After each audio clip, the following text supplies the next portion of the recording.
I'd like to call the meeting to order. Let's see, we will skip the approval of minutes due to lack of quorum and begin with the report of the Voter Assistance Advisory Committee Chair. So good evening and welcome to the February 2019 meeting of the New York City Voter Assistance Advisory Committee. My name is Naomi Zauderer. I serve as chair of the committee and as a member of the New York City Campaign Finance Board, to which this committee reports. In December 2018, we held a public hearing during which members of the public attended and provided testimony about their voting experience in the 2018 midterm elections. At this hearing, we heard about many of the problems that New York City voters have experienced for years that were particularly apparent in November, including long lines at their poll sites and issues with the paper-based system used to maintain the list of registered voters, among other grievances. We compiled all written and spoken testimony from the December 2018 hearing and summarized their contents in a letter sent to the New York City Board of Elections. CFB staff used the testimony as guidance to produce a 32-page report entitled A Voting Reform Agenda for New York, which goes into extensive detail to analyze various proposals to reform the New York State election laws, categorizing each proposal by its perceived feasibility. The report was then provided to the public and delivered to state lawmakers in Albany. The report was a culmination of advocacy work of the Voter Assistance Advisory Committee and organizations and individuals to push for state election reform. This hard work made an impact in a major victory in the fight for the advancement of voting rights in New York. In early January, both houses of the state legislature in Albany approved sweeping election reforms, including some of the items that have been at the top of the NYC votes agenda for many years. They include early voting, which will provide up to 9 days of in-person voting before an election, including 2 weekends. Combining the state and federal primaries. Starting this year, we will vote for these offices in one election, held on the fourth Tuesday in June rather than on 2 dates. And allowing 16 and 17-year-olds to pre-register to vote, taking down another barrier to getting younger New Yorkers excited to vote. Passage of these bills dramatically changes how we will vote in the state of New York, and much, if not all of it, should be in place for the 2020 presidential election cycle, when voter participation is expected to reach an all-time high. As mentioned, the CFB has been pushing for these changes for many years through the Vote Better New York Coalition and its voter assistance initiative, NYC Votes, in fulfilling its mandate to increase voter participation by serving as an advocate for reforms that will improve the voting experience.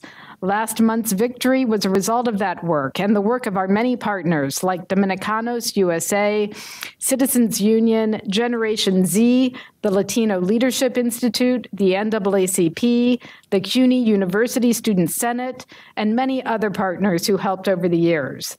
Subsequently, the state legislature has passed legislation to transition to electronic poll books and the Voter-Friendly Ballot Act, which should enable a more user-friendly, readable ballot for New York elections.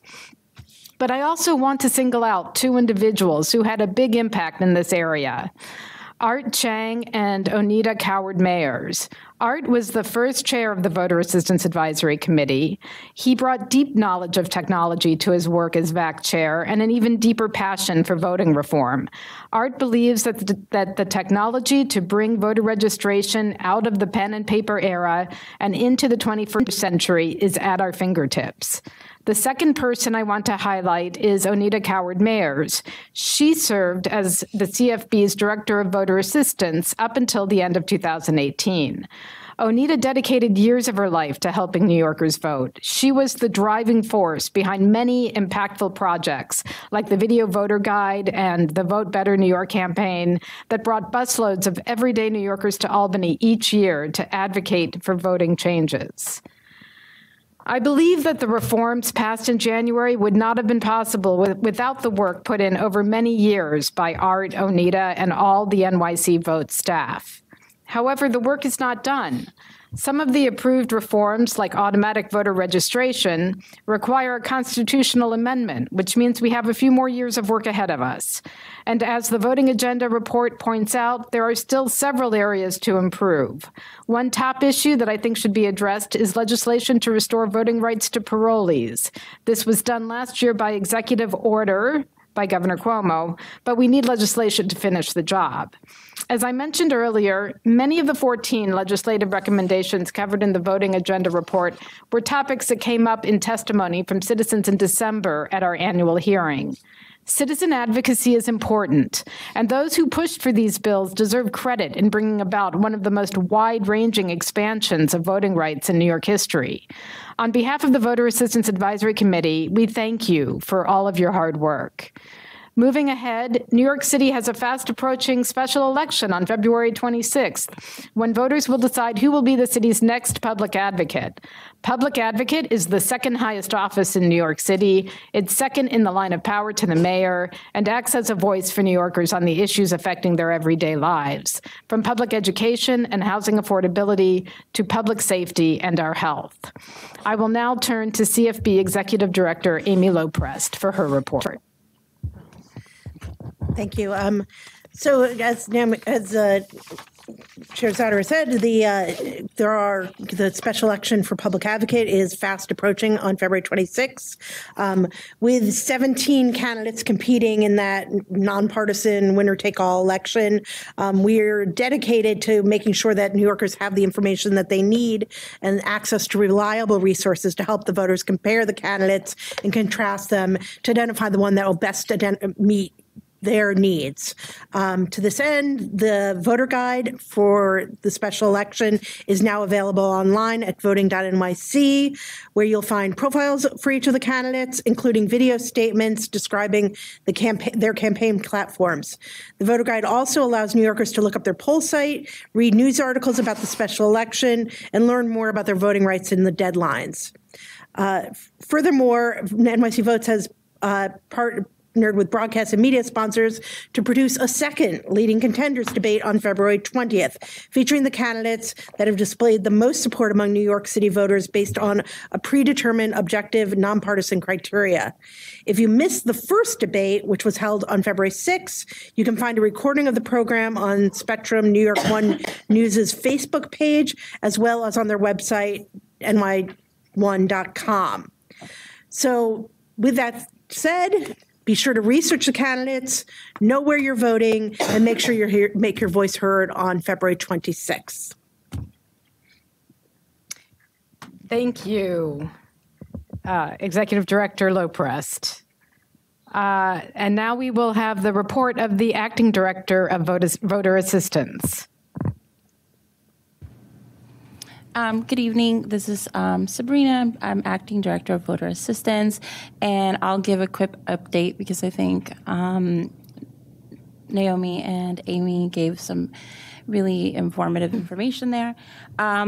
We continue to do outreach to neighborhoods and areas that need to be engaged. So we were at BRC, Bowery's Residency Committee in Chelsea last weekend. We registered 45 people there, and it is a partner that we continue to work on through our days of actions. And we registered homeless people and people who are displaced and give them the opportunity to register, vote, and engage in the election process. And we'll continue to do Get Out the Vote. We'll transform this room into a phone bank. We'll be having a phone bank here on February 23rd, 25th, 26th. There's still an opportunity to register to be a volunteer if you're interested. And we'll be making phone calls to everyone that we registered from the end of the year along through up till the voter registration deadline. We've continuously been going to naturalization ceremonies to register people, and we've been registering about an average about between like 75 and 100 people per naturalization ceremony. So we'll engage them and get out the vote, and then our Get Out the Vote will also lead into all the digital GOTV that we're doing through email, and I'll just let Amanda talk a little bit about that. Hi, I'm Amanda Melillo, the Deputy Director of Public Affairs. Yeah, I think Sabrina covered most of it, but we are continuing our digital outreach through text and email, sending people reminder alerts before the election. So we actually had one going out today reminding people about the absentee deadline and drawing their attention to the fact that we have debates, letting them know where they could watch the last one if they missed it and to tune in on Wednesday night next week. And we also conduct text and email outreach on the day before the election and the day of the election, reminding people to get to the polls. Thank you. And now we will turn to public testimony. So first, Zeta, who one of our committee members, produced a nice summary report of the legislation that Naomi went over in her opening remarks of the new laws that were passed recently in Albany. So, did you have more to say about this, Zeta, or did you? I want to say something about that legislative. Yeah.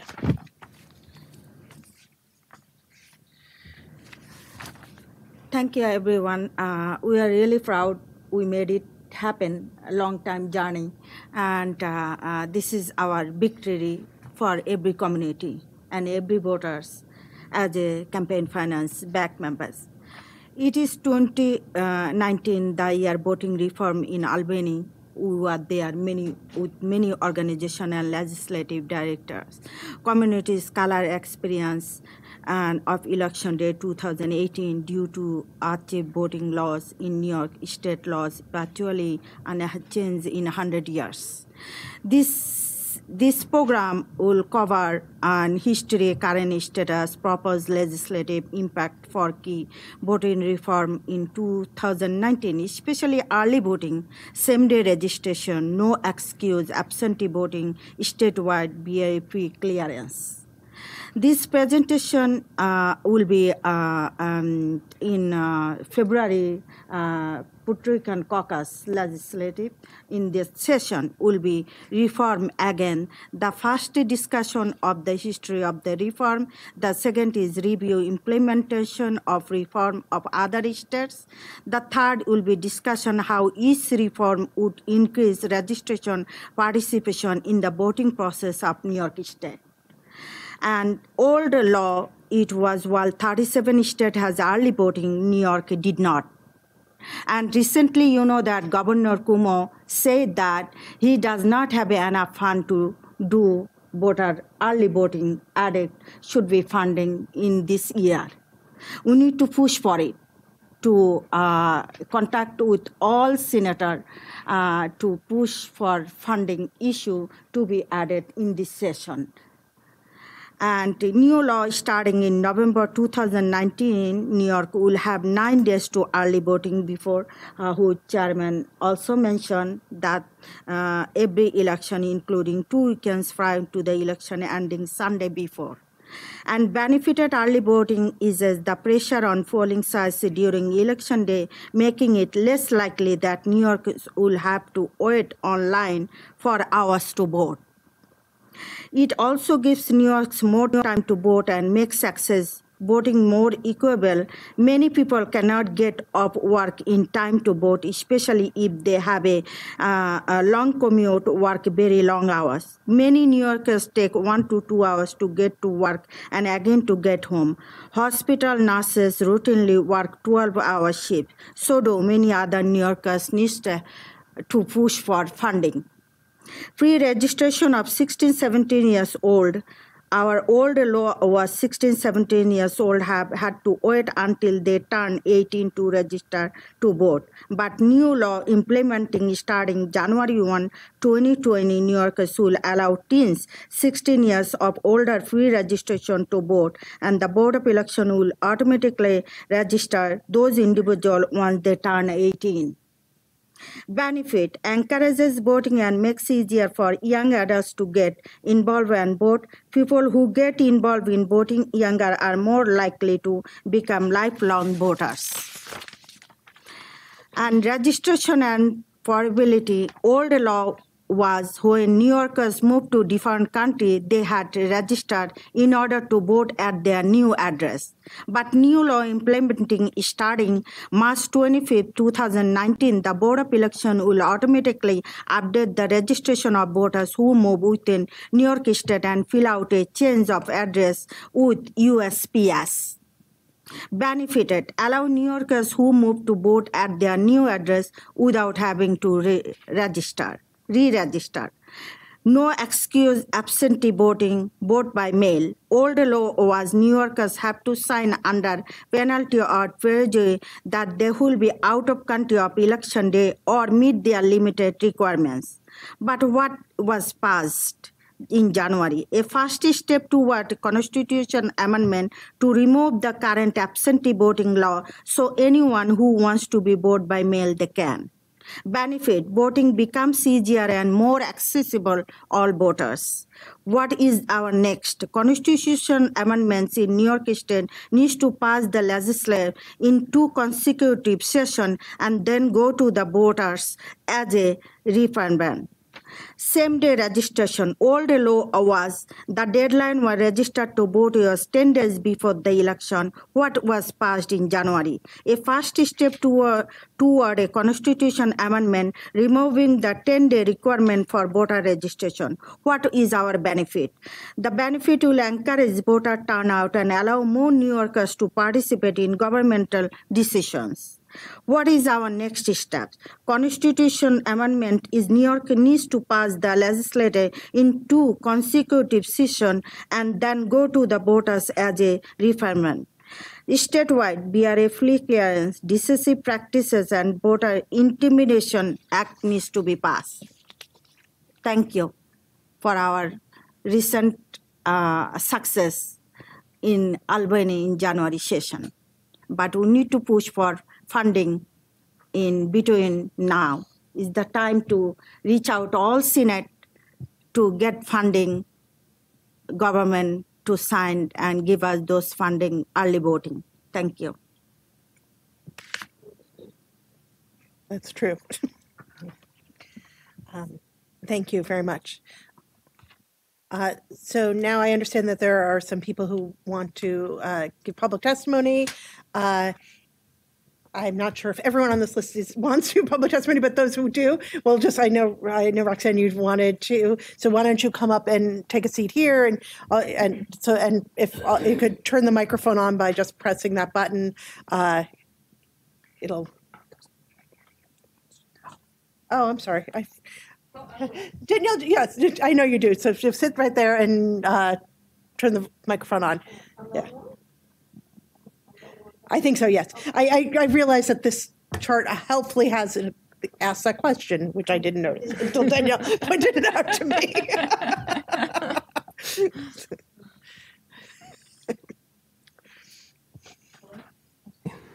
Hello, Commission. First, I would like to state my support 100% for abolishing the Office of Public Advocate, which is a stepping stone for higher office and about self-promotion. The $2.3 million annually of the public advocate can be put to better use. The City Charter 2019 Commission is considering ranked choice voting.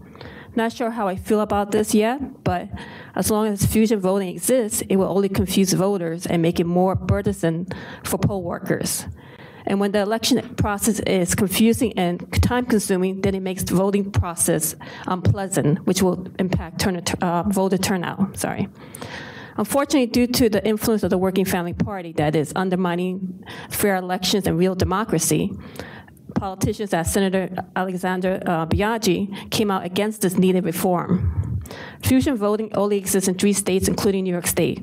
We really need to end fusion voting, which will result in real third parties and one day ending the 1 or 2 party system.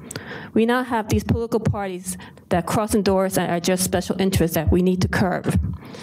In regards to some remarks regarding the funding of the 9-day early voting, it's necessary because I'm surprised they would put the cart before the horse, because unfortunately we're facing a budget shortfall and we need to fund this. Otherwise it'll be chaos because you'll have 9 days of poll sites, not fully, but you'll have no funding. You have to pay for poll workers, you have to pay for their supervisors, you have to pay for it's a lot of money. I mean, unfortunately, this has to be addressed before the election in June next. Second, regarding the voting guide, are you planning to mail out the paper voting guide this year? The voting guide for special elections, there's not enough time Understood. to mail, but for the general election, there'll be, yeah, So my question is perhaps primary.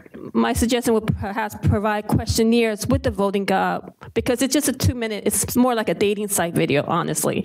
Perhaps add a questionnaire for the candidates, so when I go into the voting site, I could also go into a questionnaire where they stand on issues, because unfortunately the debate had so many candidates, they only had 2 minutes to respond, so they couldn't follow up on their response. It was very short and really doesn't reflect where they stand on issues. Unless you really go into the records, I don't have time for that.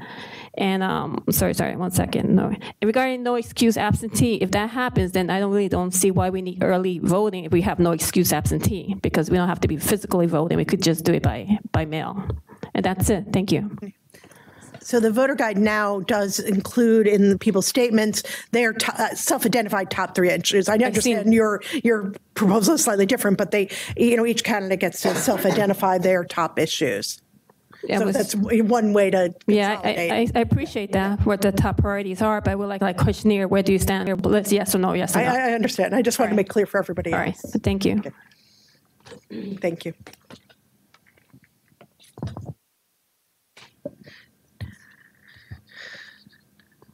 Does anyone else have comments, suggestions? Just from, hi, I'm Charles Stimson. Sure. Hi, my name is Charles Stimson. Can you, sorry to make you. Hello, there we go. My name's Charles Stimson. I actually work for the Board of Elections, but I'm here as a private citizen, but I do answer the phone at the board. Mm-hmm.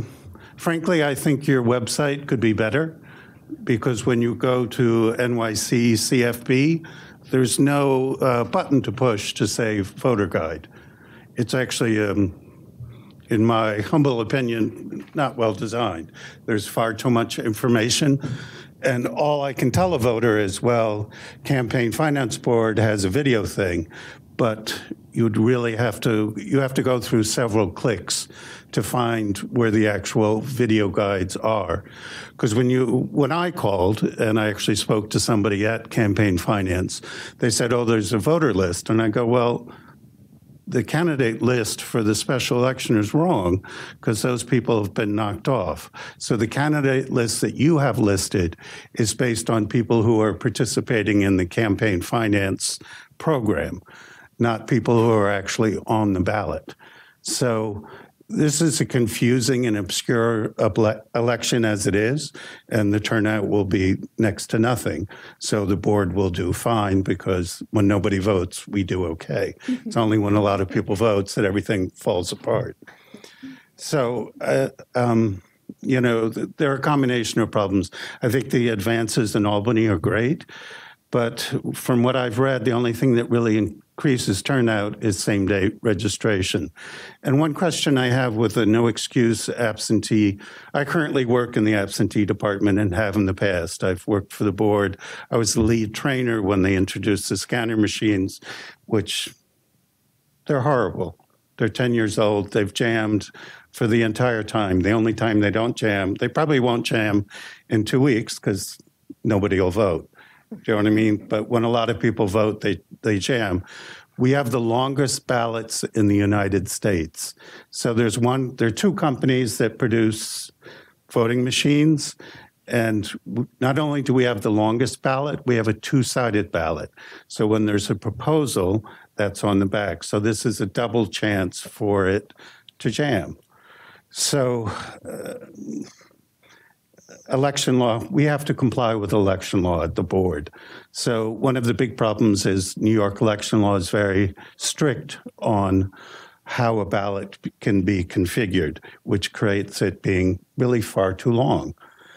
So, you know, these are lots of things that need to be thought of. So in terms of absentee, they say no excuse, but will it still require a signed application as it does currently? Because frankly, people just check any box. and they sign it. But it's immensely cumbersome. What people want to do is just call up and have a ballot sent to them. Do you know what I mean? They don't really want to sign an application because, of course, that creates all this back and forth. Let's say you're in California, you can download the application, but then you have to mail the application to us, and we mail the ballot to you. And to be honest, I've been doing this for a decade and actually worked in the 90s as well. 20% of absentee ballots never count. You know why? People don't sign the envelope. Can't touch it. So you go through all this back and forth. People spend $80 to mail it from Israel. Oh, all we can do is send you a letter and saying, oh, your vote never counted. And it's not one or two. It's not just seniors. It's not just young people. It's really maybe even more than that. The only ballots we're really sending out now are people who are permanent. Do you know what I mean? People differently abled, which is often elderly. So those who forget to sign them, we can send back and forth. But it's not just the elderly who forget to sign, it's everybody, because it's on the back of the envelope, everything's convoluted. It's great to have access to multiple languages, but that's really created a disaster, because now that we're adding Chinese and Korean, the font is getting smaller and smaller and smaller. So it's this incredibly obtuse, it's like reading your lease. Has anybody here read their lease? We know it's there. We know we're not allowed to feed the birds on the fire escape, whatever, but you don't really read it. Well, that's the same way the ballot envelope is. It's this little legalese thing, which is now in Spanish, which was the first reform, and now it's in Chinese, and I assume in Queens it's in Bengali. Well, that has to stop because it's getting too small. So California has 22 languages, has all these Asian languages. There must be some sort of system to not decrease the font size so that it's unreadable for somebody in Chinese or in English. Not unreadable, but it's just so people don't like looking at it because it's ugly and tiny. So anyway, I just wanted to put my 2 cents in. So just to answer, so if you want, if you get calls about the voter guide, you can direct people to voting.nyc. It's easy to remember. Right. And that's where the voter guide. We're getting very few calls.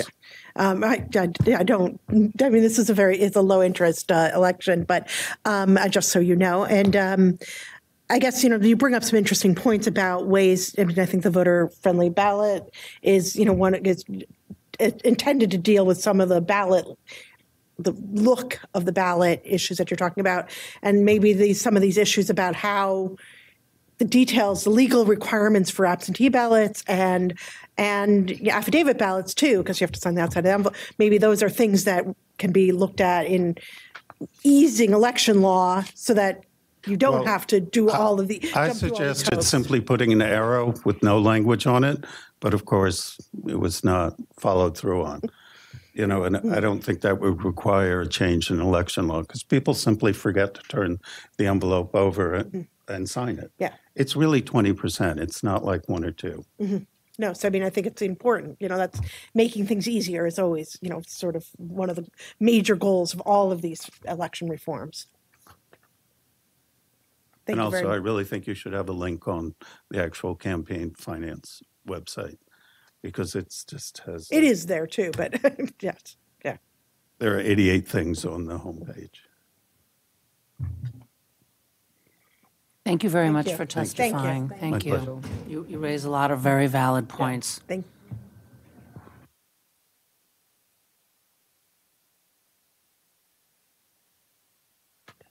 Okay, so are there other people who want to testify?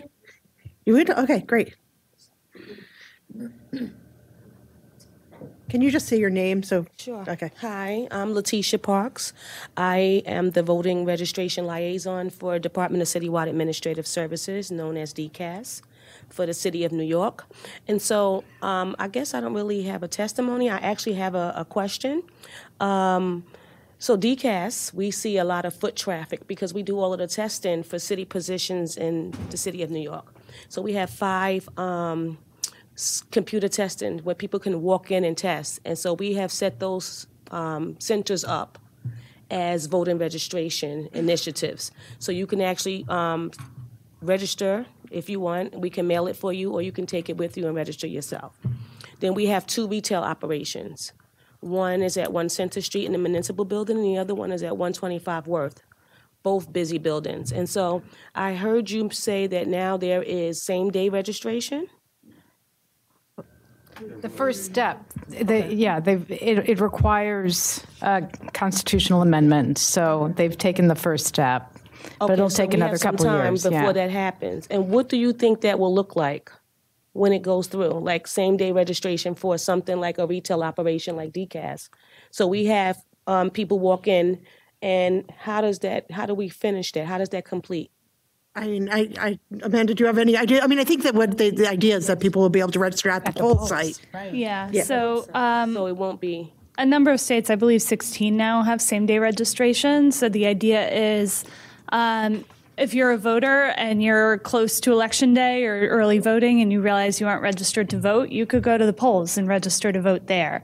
Or if you realize your registration has become inactive or was canceled for some reason, you can easily remedy that. So it wouldn't remove the need to still register people. But if someone walked into one of our facilities, we wouldn't be able to process them or do anything with that, right? It would be the same process? You would be able to. Like, registration would still look almost completely the same as what we do now. It's just giving voters additional protections at the polls. But it wouldn't be same day, as if they went to the poll. You know what I mean? Yes. They would be able to register on the same day, but they would continue to be able to register in advance. Right. Right. I know the advance part, but I'm saying, so today, let's say tomorrow's Election Day, and we get this registration form. How do we make it immediate? You would not be able to do that. They would have to go to the polls. So, like, so there's some contingencies with it. Yeah, we work with you through LL29, and I think, we would have to come up with a way to get that information to voters. Like, hey, we're near an election. It's too late to register by this form, but if you went to your polling place, you could register to vote at this table and vote on a regular ballot. Okay. So I think it's like, and this is a while off. It wouldn't be 2022 at the earliest that we would be looking at this. We have some time.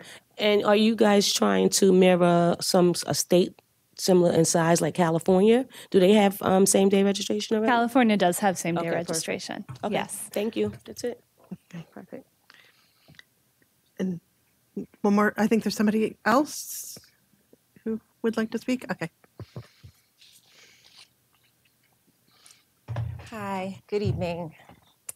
My name is Diane Lucas. I'm the Social Action Co-Chair for the East Kings County chapter of Delta Sigma Theta Sorority Incorporated. Thank you for having us here today. Our chapter serves the eastern and southern areas of Brooklyn.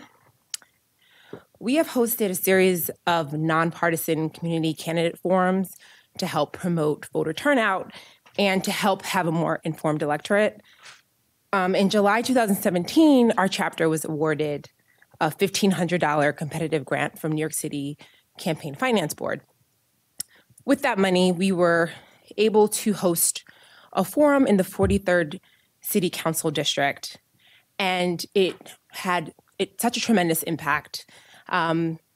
Voters who were there talked about how it was so good for them to hear directly from the candidates and ask them questions. And because of that, we decided to do a number of them with our limited funding. And so we did 4 more forums. Most recently, we did it for the public advocates race. And what we wanted to talk about today is just the importance of these forums and the funding to do it. We've just seen how it really gets people who are voting excited and engaged, particularly when you're talking about the public advocates forum, which we know there's a real concern about turnout. And so we just really wanted to advocate for more funding to do this, and also to encourage other community groups to do this, because before we got the grant, we weren't actually doing these forums. We were doing outreach in other ways. But we find that doing these forums, in addition to our traditional get out the vote efforts, has been really fruitful. We also participated in New York City Campaign Finance Board Student Voter Registration Day last May. We were at John Dewey High School in Brooklyn. We registered over 300 students to vote. Also a very great experience. We recommend that the New York City Campaign Finance Board have even more funding to do that, especially in light of the changes in the law that allow 16 and 17-year-olds to pre-register. It would be great if we could do this in every single school and to get the word out to more organizations. We have been telling organizations that this is an opportunity, and also to get the word out sooner, because we found out, I think, a month before the application was due. We were able to get it together, but it's helpful for organizations to have more lead time. And then in terms of the public advocate election, I talked about the forum we did. Another thing that we're doing is phone banking. We've partnered with Community Votes to do that. That's another area where having more funding around that for community groups could help. In just one session, a 2-hour session, we were able to reach 300 people in our service area. And then I just wanted to share some feedback we got from our members about their experiences voting. Some recurring issues that our members have complained about is poll workers not giving proper instructions to voters. For example, some poll workers did not instruct voters to turn over the ballot, and this is particularly an issue when you have those long ballots. And there have been complaints about the lack of privacy at poll sites. And they've also complained about the font size on ballots being too small, particularly for elderly voters or visually impaired voters. And another thing that we've heard is there are a lot of members of our community who have criminal convictions who believe they are ineligible to vote, and particularly with recent developments in executive law that allowed, or with the governor pardoning most people on parole. A number of people still don't know, and we found that when we're going out doing outreach, that we have to educate folks on this. And so if we could get support in doing that work and have more community organizations doing that, there's a great need for it. So those are my comments, and Twinta, thank you again for your support. Obviously, like I mentioned 2 programs that we've gotten funding, which have been really, really helpful. So we hope to continue our relationship with this organization and hope that we can do even more events around voting. Thank you. Thank you. Sorry, Diane, I just wanted to add. I'm really grateful for the partnership that you guys have done. We would not be able to do the work here, including going through like some of the advocacy that you went through without the partners that we have done. And so we'll be sending out more information, but over the next couple of months, we will be meeting with partners and any new partners who are interested to let us know what has worked for your organizations and what tools and resources are needed in the community. Right. So we will be having focus groups and surveys going out to all partners. So we'll definitely keep you in the loop when it comes to that. And again, this is open to anybody. We'll be looking to seeing what type of resources are needed, not only for out in the field, but also digitally and any part of what you're doing and how we can support that.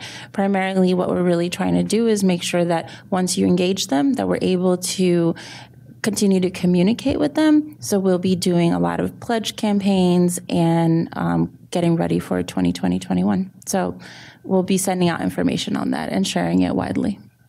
Great. Thank you. Thanks for all the work you're doing. Is there anyone else who was inspired by the previous comments? Okay. Any comments from the committee?